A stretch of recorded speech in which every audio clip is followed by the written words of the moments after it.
Hello and very good morning to all my dear students.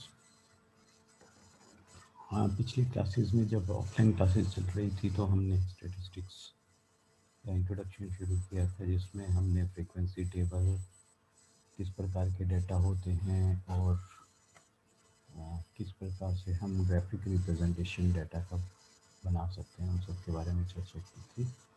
तो graphic representation में हम लोग histogram, pie diagram, line diagram, इन सब के बारे में बात कर चुके हैं। तो आज हम बात करने वाले हैं बार डायग्राम के बारे में।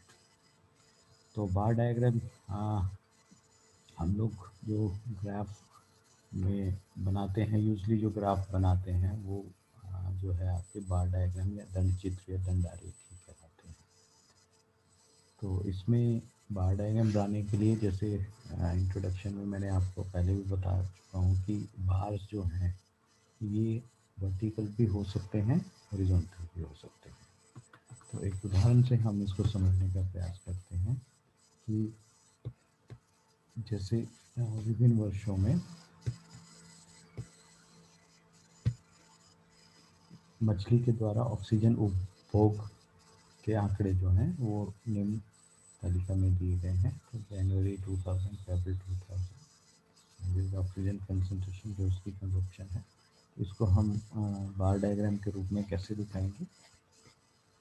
तो सर्वप्रथम अगर हम वाई एक्सिस पे ईयर लेते हैं और एक्स एक्सिस पे हम ऑक्सीजन कंजप्शन लेते हैं, तो इस प्रकार से जो हम बार डायग्राम बनाएंगे, ये बार डायग्राम जो है आपके, ये बार डायग्राम कहलाते हैं आपके हॉरिजॉन्टल बार डायग्राम। तो हम दोनों तरह से बार्स को हॉरिजॉन्टल और दूसरा वर्टिकल, दोनों रूप से उनको जो है दर्शा सकते हैं। तो इसी तरह से अगर हम एक वर्टिकल बार डायग्राम का उदाहरण देखें, तो राजस्थान के जलाशयों में मत्स्य उत्पादन जो है वो निम्न तालिका में दर्शाए गए हैं। जैसे 1990 में 60 टन्स, 92 में 80 टन्स, 94 में 85 टन, 96 में 110 टन्स, 98 में 70 टन्स और 2000 में 40 टन्स। तो इनको अगर हमें बार डायग्राम में दिखाना हो तो बहुत सिंपल है, हम एक्स एक्सिस पे जो है आपके वर्ष लेंगे और वाई एक्सिस पे हम प्रोडक्शन लेंगे टन के अंदर।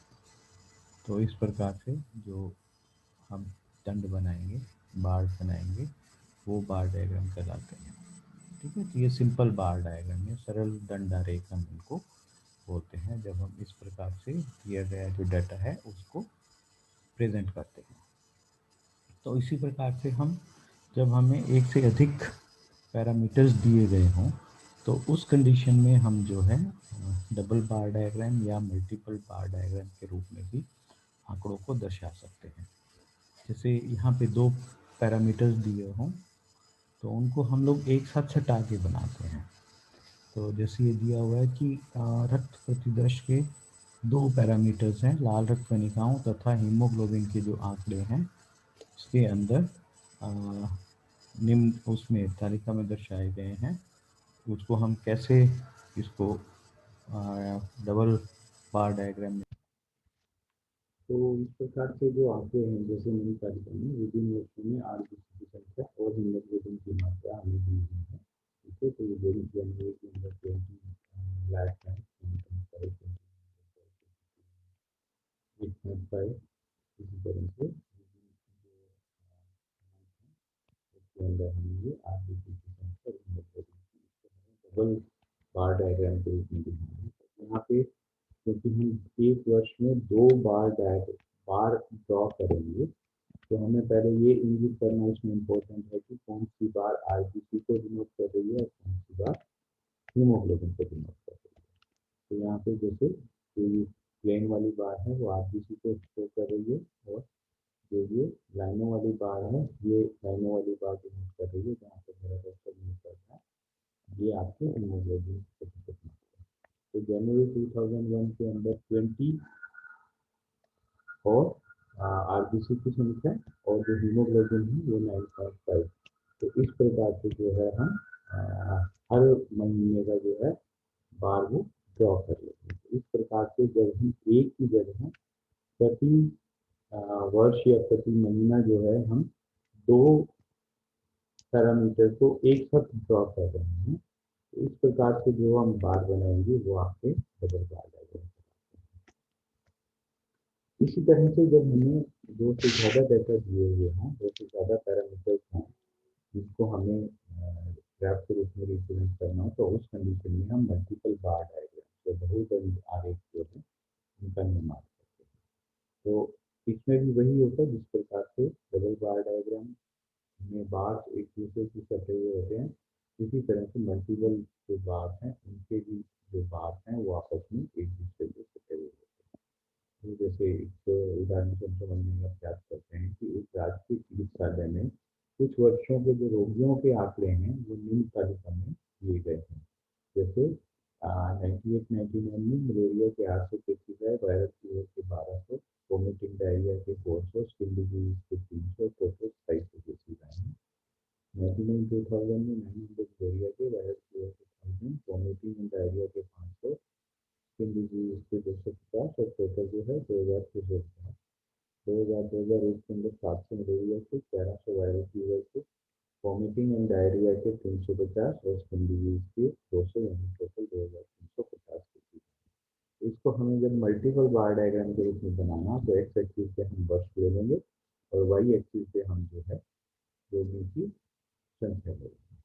अब अगर हम इसको ये इस प्रकार से जो हमें बार मिलेंगे ये आपके वर्टिकल बार बनेंगे, परंतु यदि हम वर्ष यहाँ पे वाई एक्सिस पे ले लें तो उस प्रकार से जो हम मल्टीपल बार बनेंगे वो मल्टीपल बार जो हैं आपके वो हॉरिजॉन्टल बार हैं। तो वो भी ठीक है, हम दोनों तरह से चाहे हम हॉरिजॉन्टल ड्रॉ करें चाहे हम वर्टिकल ड्रॉ करें, परंतु ज़्यादा जो प्रचलित जो मेथड है वो आपके वर्टिकल बार है। वर्टिकल बार्स को ज़्यादा यूज करते हैं।